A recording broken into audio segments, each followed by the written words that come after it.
estamos aqui, Senhor Deus, para mais um dia, estudando a Tua Palavra.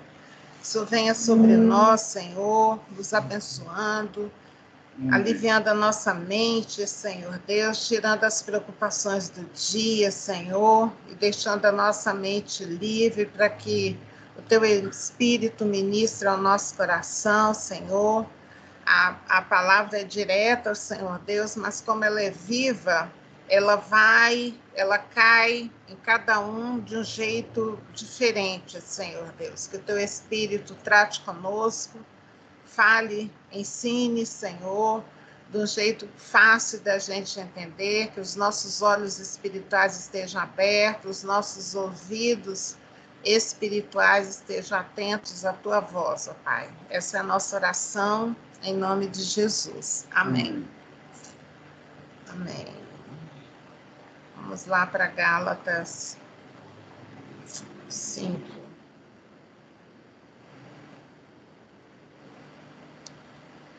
Gálatas 5, esse capítulo trata principalmente sobre carne e espírito. Então, antes da gente entrar propriamente no capítulo, a gente precisa entender o que a palavra de Deus fala a respeito de carne e o que ela fala a respeito de espírito. São duas coisas antagônicas. Uma busca uma coisa e outra busca outra coisa. São duas coisas antagônicas. A carne, segundo o sentido bíblico, nós nascemos, né, na carne. Então, o que é carne para a palavra de Deus? É isso que a gente conhece, a gente pega, né, a gente pode abraçar um ao outro, a respeito do emocional. A carne, ela cuida em satisfazer os desejos da carne. É bem diferente uma coisa da outra. Já o espírito, ele passa a habitar, o Espírito de Deus passa a habitar em nós quando a gente chama ele para estar conosco.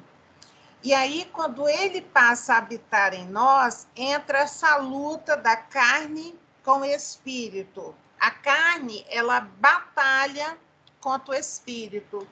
A carne, por exemplo, ela quer descansar, ela quer fazer a vontade dela, ela quer comer, passear, ela quer passear, ela quer... como é que a gente fala da briga? Quer ter direito, assim? Ela quer... A carne quer essas coisas. Ela quer ter razão, ela não quer dar o braço a torcer. A carne é isso.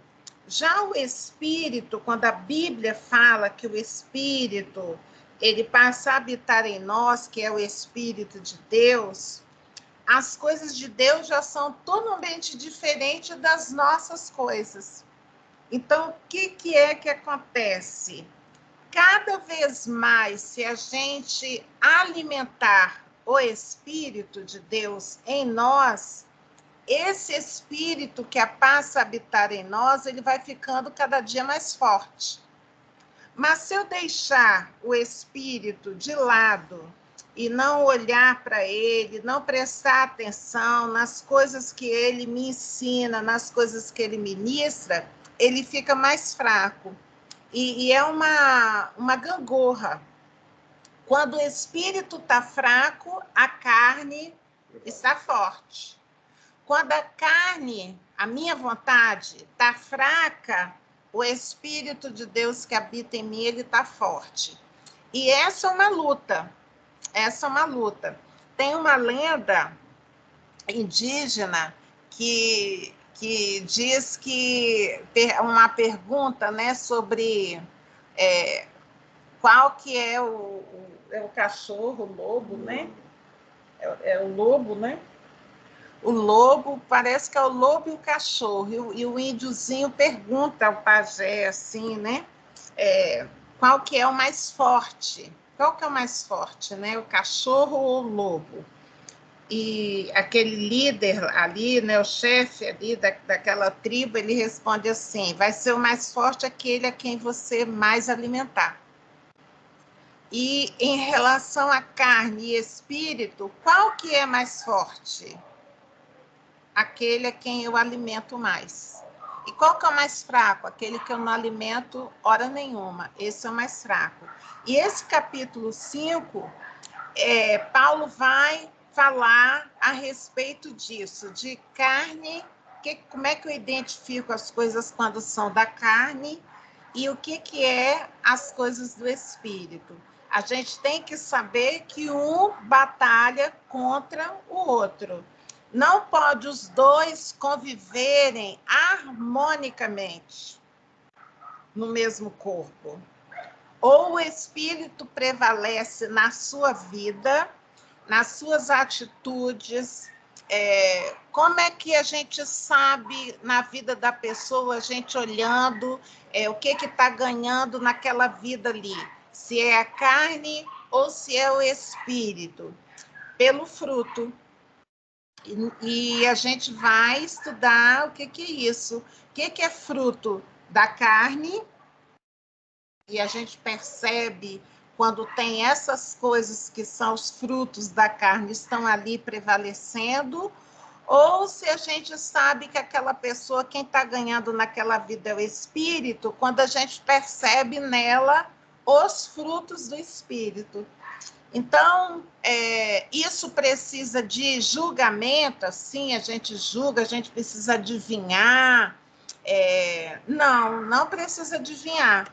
A gente basta olhar, a gente basta observar as atitudes de cada pessoa e a gente vai pelas atitudes, ou seja, pelos frutos, é que a gente sabe quem está dominando aquela pessoa, se está dominando a carne ou se está prevalecendo o espírito. Por isso que a gente precisa conhecer os frutos, as obras da carne e os frutos do espírito. E esse é o capítulo que trata sobre isso. Vamos lá. Versículo 1 já começa a respeito dessa liberdade em Cristo. Paulo fala o tempo todo que nós somos livres em Cristo. Ele fala de liberdade e não de libertinagem. Então, versículo 1 começa: portanto, permaneçam firmes nessa liberdade, pois Cristo verdadeiramente nos libertou. Não se submetam novamente à escravidão da lei. Então, o que o apóstolo Paulo está falando aqui? Que a lei escraviza. Em que sentido, Gil, que a lei escraviza? Porque a lei fica assim, falando assim, não pode isso, pode aquilo, não pode aquilo outro, não pode. E eu não preciso pensar. Basta eu decorar a lei e eu vou cumprindo sem ter a necessidade de eu decidir a respeito do que eu acho que eu devo fazer, as minhas escolhas. E o apóstolo Paulo fala que nós, em Cristo, nós somos livres para escolher. Então, eu tenho liberdade, eu não sou mais escravo da lei. Eu não fico assim, obedecendo toda a lei. Em Cristo, eu tenho a liberdade. Eu vou escolher aquilo que eu quero fazer ou aquilo que eu não quero fazer. Claro que em todas as minhas atitudes há consequência. E é por isso que é liberdade. Eu preciso escolher. E o Evangelho de Cristo, ele deixa que a gente escolha. Ele não fica assim, não pode isso, não pode, você não pode fumar, você não pode beber, você não pode usar vestido, você não pode cortar cabelo, você não pode botar brinco, você não pode se pintar. Não. Essa parte aí ficou lá na lei. Agora você é livre para escolher. E o que é que eu vou escolher? Dentro da minha liberdade, aquilo que não entristece o coração de Deus e aquilo em que eu não infrinjo algo sobre a vida do meu irmão. Por quê? A liberdade está baseada naquele mandamento que Jesus falou que é o maior de todos. Amar a Deus sobre todas as coisas e ao próximo como a ti mesmo. Então, eu tenho que olhar o próximo, amar o próximo e não fazer nada ao próximo que eu não faria para mim. Essa é a liberdade em Cristo. Então, em cada atitude, eu não vou me recordar da lei. Em cada atitude, eu vou me colocar no lugar do outro, e aí eu decido se eu faço o que está na minha mente fazer, ou se eu escolho não fazer, porque eu não faria aquilo para mim mesmo. Então, é uma liberdade. Em Cristo há essa liberdade. Eu saio da escravidão da lei e eu vou para a liberdade em Cristo. Eu posso escolher. Eu não preciso mais decorar a lei. Não. Cada atitude minha, cada pensamento meu, eu submeto ao Espírito de Deus. É lícito fazer isso? Ou seja, Deus vai se agradar dessa minha atitude? Então, eu escolho agir ou não agir. Por isso que o apóstolo Paulo fala, vocês são livres para decidir. Vamos para o versículo 2. Preste atenção. Ele continua falando a respeito dessa liberdade. Eu, Paulo, lhes digo, se vocês se deixarem ser circuncidados, Cristo de nada lhes servirá. O que ele está falando? A lei pedia para circuncidar. A lei pedia para o judeu fazer algo em sua carne para mostrar que ele pertencia a Deus. Então, o que ele está falando é, se você se circuncidar, você vai estar se submetendo à lei de Deus. E o apóstolo Paulo está falando assim, não é para isso o evangelho. O evangelho não é. A lei toda já foi cumprida. Você não precisa ficar em cada pormenor da lei, fazendo tudo direitinho, cumprindo tudo, fazendo todos os sacrifícios, participando de todas as festas. Ele fala, Cristo já fez isso por nós. A gente não precisa fazer mais. Agora, depois de Cristo, nós somos livres. Versículo 3, volta a dizer, todo aquele que se deixa ser circuncidado deve obedecer a toda a lei. Então, ele fala assim, se você escolhe seguir a lei, você tem que obedecer toda a lei. Agora, se você escolhe aceitar que Cristo já cumpriu toda a lei, aí você é livre em Cristo. E você tem que escolher. Não dá para ficar com um pé lá e outro pé cá. Você precisa escolher. Você quer seguir toda a lei? Tem que seguir toda a lei. Não pode deixar nada de fora. Agora, se você quer seguir a Cristo, então você tem que observar, você tem que frutificar em Cristo. 4. Pois, se vocês procuram tornar-se justos diante de Deus pelo cumprimento da lei, foram separados de Cristo e caíram para longe da graça. Olha o que ele está falando. Se você se julga justo através do cumprimento da lei, então você está separado de Cristo. O que Cristo fez lá na cruz não serve para você. Por quê? Porque você está se apoiando naquilo que você faz, para que Deus te ame, para que Deus te dê salvação. Vamos trazer para nós aqui, sair dessa linguagem de cumprimento de lei e a graça em Cristo.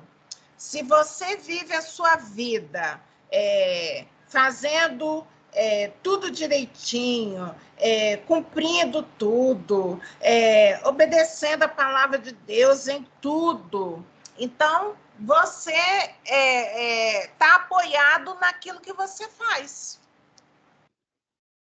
E é gozado que as pessoas que vivem apoiadas se justificando em suas atitudes, parece que elas adquirem dentro delas uma justiça própria.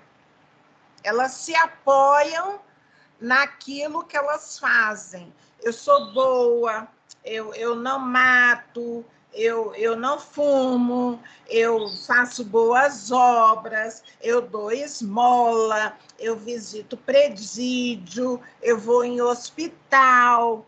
Então, essas coisas, parece que a pessoa fica se apoiando. Eu vou fazer tudo direitinho para que Deus me ame, para que Deus me dê vida eterna. Se a gente faz essas coisas todas visando a aprovação de Deus, visando que através do que a gente faz, ele vai olhar para a gente, vai achar a gente legal, vai amar a gente e vai nos dar a vida eterna, está errado. Por quê? Porque a gente está se apoiando naquilo que a gente faz e não se apoiando naquilo que Cristo fez por nós. Eu falo assim, eu sou salva em Cristo. Aí você pode olhar e falar, Gil, que pretensão. Eu falo assim, porque eu aceitei o que Cristo fez ali na cruz pela minha vida. Não porque eu seja boa. Ele fez quando eu ainda era má. E eu aceitei. Aí você pode falar assim, mas Gil, você não procura ser boa dia a dia, você não ora para fazer as coisas boas? Oro. Eu oro porque eu falo que o que Cristo fez por mim não foi em vão. E eu procuro agradar a Ele com as minhas atitudes. Não para que Ele me ame, não para que Ele me perdoe. Isso já foi feito. Já está acostumado. Mas porque ele fez isso tudo por mim, meu coração habita uma gratidão ao que ele fez. E por isso que a cada dia eu tento ser melhor. Ah, Gil, você tenta ser melhor para ganhar a salvação? Para Deus te amar? Não. Isso eu já tenho. Eu já sou amada. Eu já tenho a salvação. Eu faço porque Cristo pagou um alto preço pela minha vida e eu sou grata a Ele. E eu quero agradar a Ele. É diferente. Eu faço não para obter salvação. Eu faço porque eu já tenho salvação. E nada pode me separar desse amor que está em Cristo Jesus. Conforme diz Romanos 8. Aí, continuando. Versículo 5, está aqui na figurinha. 5. Porque nós, pelo Espírito da fé, aguardamos a esperança da justiça. Então, é pela fé que eu aguardo a esperança da justiça. Que fé é essa? Fé em que Cristo cumpriu toda a lei para que eu pudesse ter vida eterna. 6. Pois em Cristo Jesus não há benefício algum em ser ou não circuncidado. Para Cristo, não há necessidade, não há benefício em você ser circuncidado. O que importa é a fé, que se expressa pelo amor. Então, nada do que eu faça para Cristo tem valor para eu obter salvação. Nada. Não tem como eu fazer. Porque Cristo já fez tudo. Eu não preciso fazer. Eu não preciso me esforçar para ser amada. Eu não preciso me esforçar para ser salva. Cristo já conquistou isso para mim na cruz. Eu tenho que aceitar pela fé. Versículo 7. Aí Paulo volta para falar para os Gálatas. Vocês estavam indo tão bem e agora regrediram. Ele fala assim, vocês estavam indo bem na corrida. Ou seja, quando ele pregou o evangelho aos Gálatas, os Gálatas entenderam que Cristo havia morrido para que eles fossem salvos. Agora, as notícias que chegam de lá, da galáxia, é que eles voltaram para trás. Agora eles têm que ser bonzinhos, eles têm que fazer tudo, eles têm que circuncidar, ele tem que voltar a fazer o sacrifício para ser aceito. Então, Paulo está assim, por que vocês voltaram? Vocês estavam indo bem na corrida, agora vocês voltaram? Aí ele continua, quem os impediu de seguir a verdade? Quem foi que falou para vocês que vocês precisam voltar a cumprir a lei? Quem foi? 8. Certamente não foi Deus que os levou a pensar assim, pois ele os chamou para serem livres. Aí ele fala é um ditado, né? Esse aí, o versículo 9 é um ditado. Um pouco de fermento leveda toda a massa, se espalha por toda a massa. E aí vale a gente trazendo como lição para a gente, às vezes a gente está indo numa caminhada boa, mas às vezes um pouco de fermento, às vezes alguma mistura, às vezes uma frase que alguém fala para nós e entra em nós a tristeza, sai a alegria da salvação. Então, ele está falando um pouco de fermento se espalha por toda a massa. Então, eu preciso prestar atenção nesse fermento. Tem uma outra passagem que Jesus está falando que o fermento dos fariseus, ou seja, a ideia deles, a fala deles, o ensino deles estava levedando toda a massa. Então, eu preciso prestar atenção, esse versículo ele é precioso, eu preciso prestar atenção naquilo que eu estou ouvindo, eu preciso prestar atenção de com quem que eu estou caminhando, eu preciso prestar atenção na música que eu estou cantando, eu preciso prestar atenção, porque às vezes eu sou que nem os Gálatas, eu estava indo tão bem e de repente aconteceu algo e eu voltei para trás. Então, eu preciso prestar atenção nas coisas que entram no meu espírito através do que eu ouço, através do que eu vejo, através do que eu pego. Eu preciso prestar atenção, porque, de repente, algo que eu estou ouvindo, algo que eu estou olhando, vai atrapalhar todo o meu interior. Então, eu tenho que prestar atenção. 10. Confio que o Senhor os guardará de crer em falsos ensinamentos. Então, o apóstolo Paulo está falando aqui, que fermento é esse que vai levedar toda a massa? É o fermento do falso ensino. Então, de repente, eu recebo a instrução do Espírito de Deus em mim, mas aí eu saio, vou fazer outra coisa, aí eu ouço um outro ensino que não tem base bíblica nenhuma, e aí acaba atrapalhando toda a massa. Aí ele fala assim, aquele que os perturbar, seja ele quem for, será julgado. Então, há um julgamento para quem passa ensino errado. A palavra de Deus fala isso, que vai ser cobrado. Se a pessoa ensina algo que não está na palavra de Deus, se a pessoa acrescenta algo que não está na palavra de Deus, se a pessoa está ensinando, ela tira algo da palavra de Deus, isso vai ser cobrado. Vai haver julgamento. Por isso, o temor diante da palavra de Deus.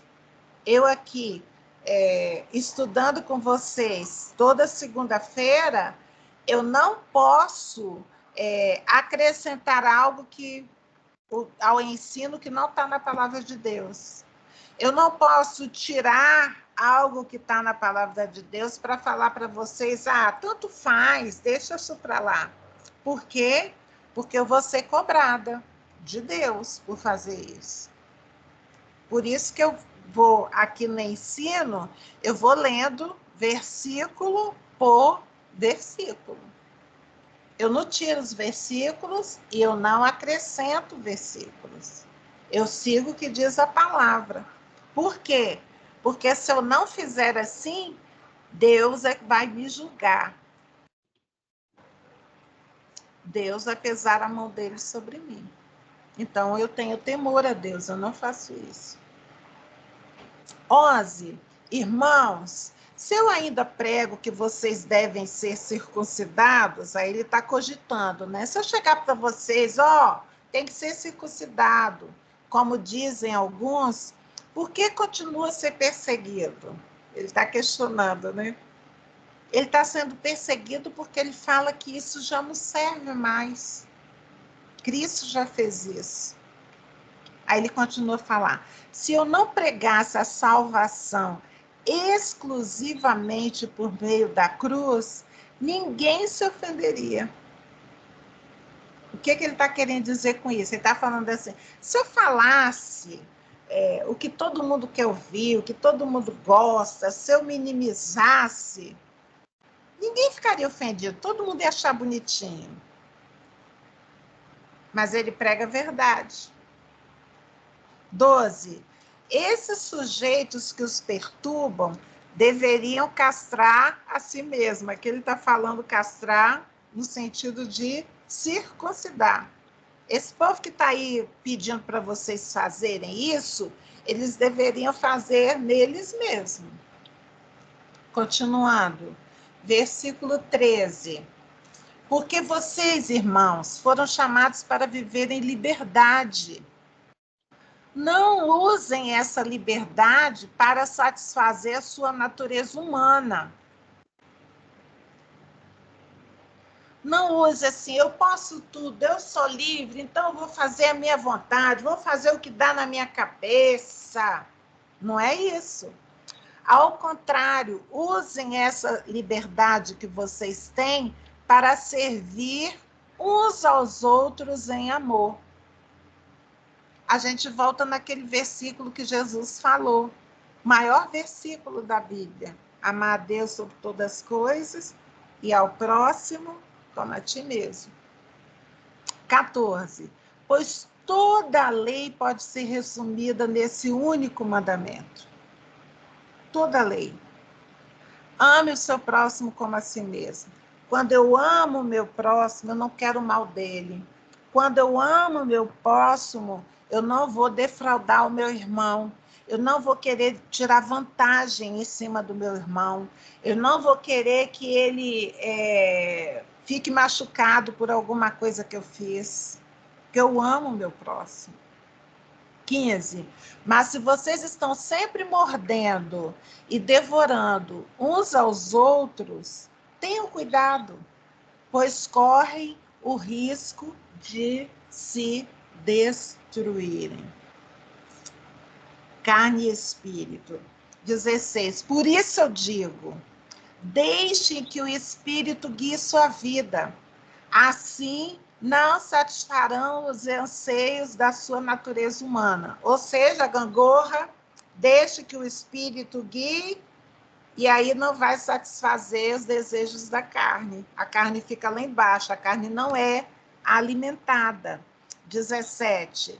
A natureza humana, a carne, ela deseja fazer exatamente o oposto do que o espírito quer. Lembra que eu falei que é uma gangorra?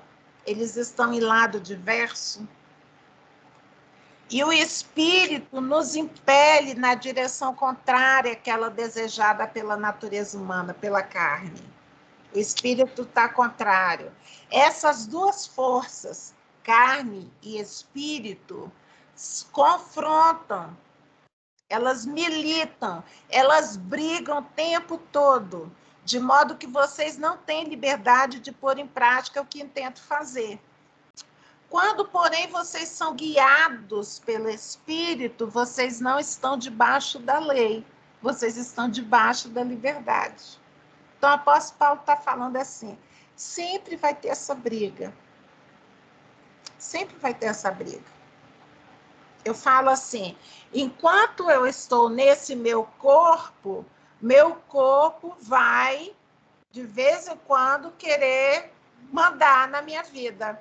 Ele vai desejar que eu faça coisas que ele ama. Sempre vai ter essa briga. Carne e espírito. 19. As obras da carne. Agora é que a gente vai entrar na prática.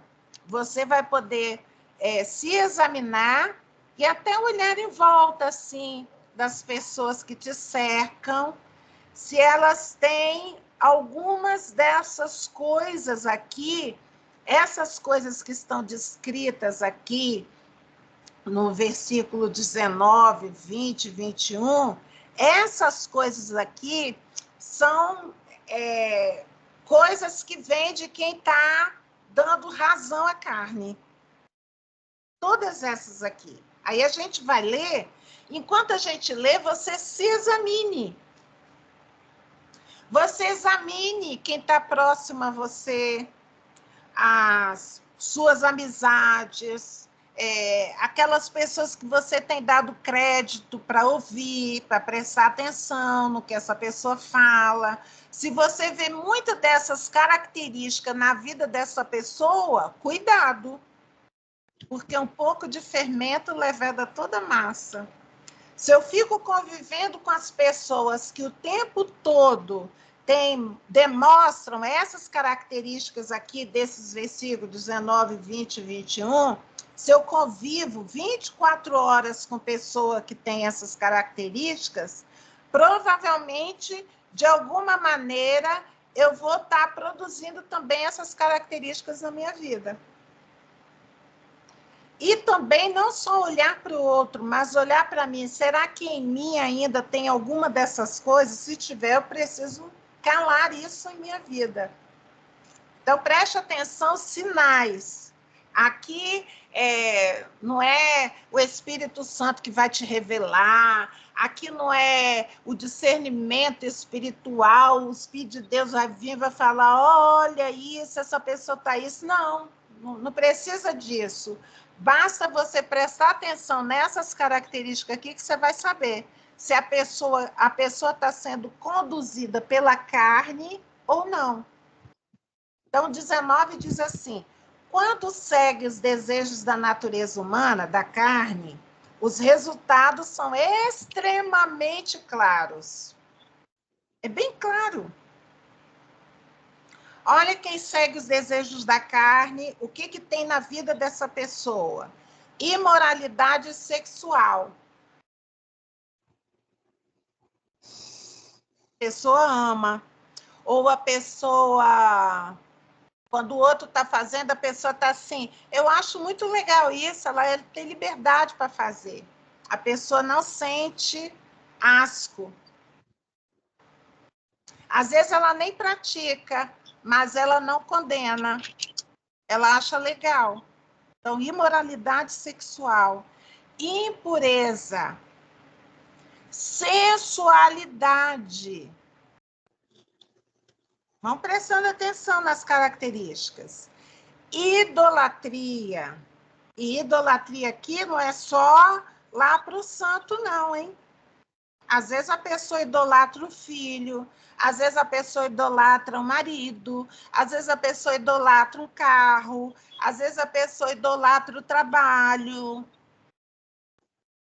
Idolatria é tudo que está no lugar de Deus. Tudo que eu amo mais do que a Deus.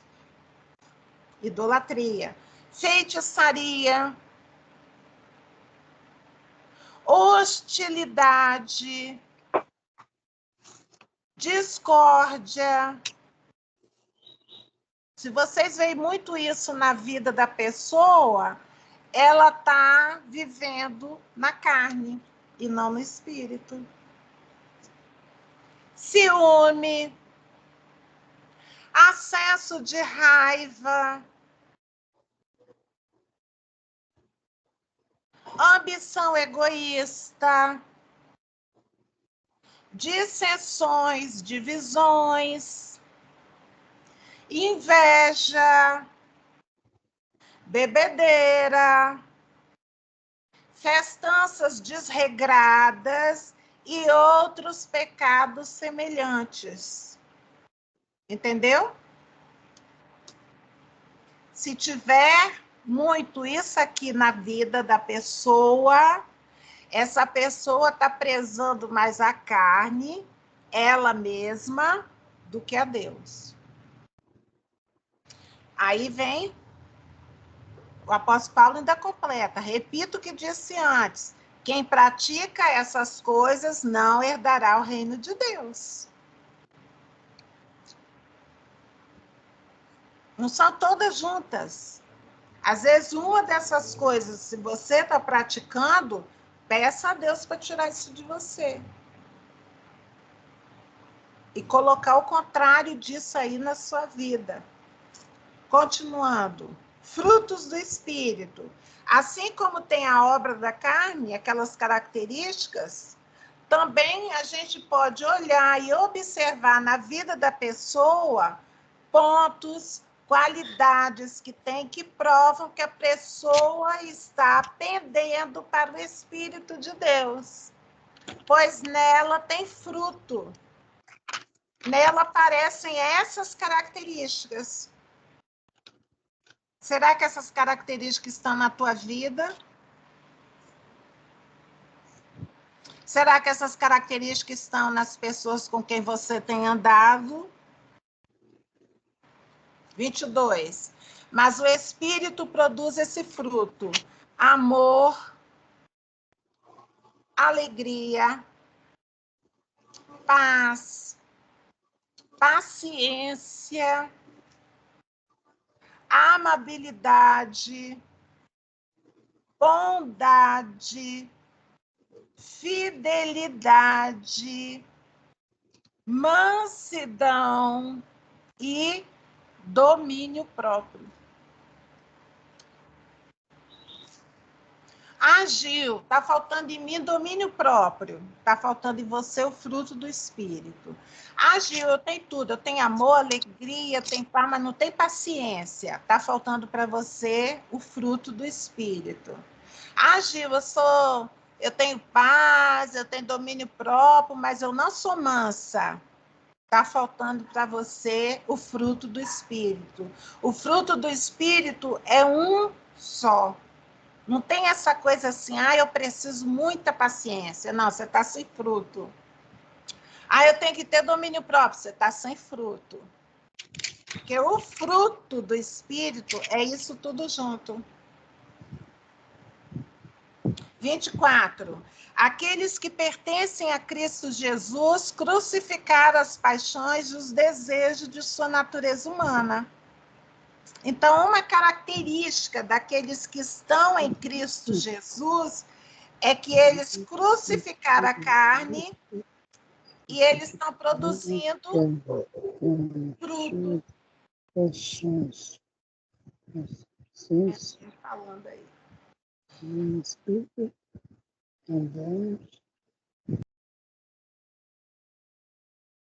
Vocês estão entendendo?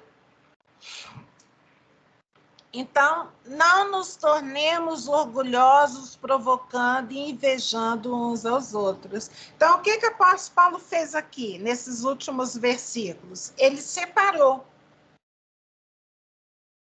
Os que estão vivendo pelo Espírito têm uma característica, e os que estão vivendo pela carne têm outra característica.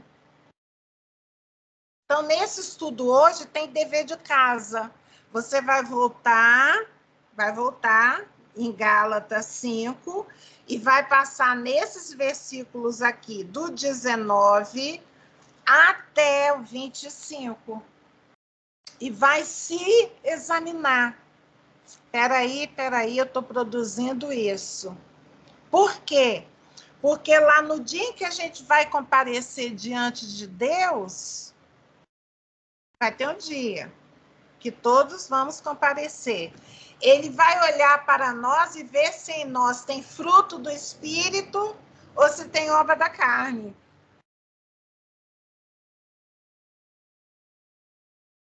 Ai, Gil, ele não vai olhar, não, se eu sou uma pessoa de oração, se a minha oração tem cura, a pessoa é curada. Ah, Gil, ele não vai olhar se na minha palavra eu preguei, não sei o quê. Ah, Gil, ele não vai olhar se quando eu preguei eu tinha revelação, eu tinha profecia. Não, não vai olhar nada disso. Ele vai olhar se a sua vida tem fruto do Espírito ou se tem obra da carne. Gil, por que ele não vai olhar se na minha vida eu tinha dom de cantar, eu tinha um dom de orar e as pessoas ficarem curadas? Ele não vai olhar isso, não? Não. Por quê, Gil? Porque os dons são de Deus, são do Espírito. E ele distribui conforme o desejo dele. Você não precisa fazer nada. Ele distribui. Agora, o fruto você tem que produzir. Fruto é um trabalho teu. Fruto é um esforço teu. Depende de você. Depende de você amar e não odiar. Depende de você ter alegria e não tristeza.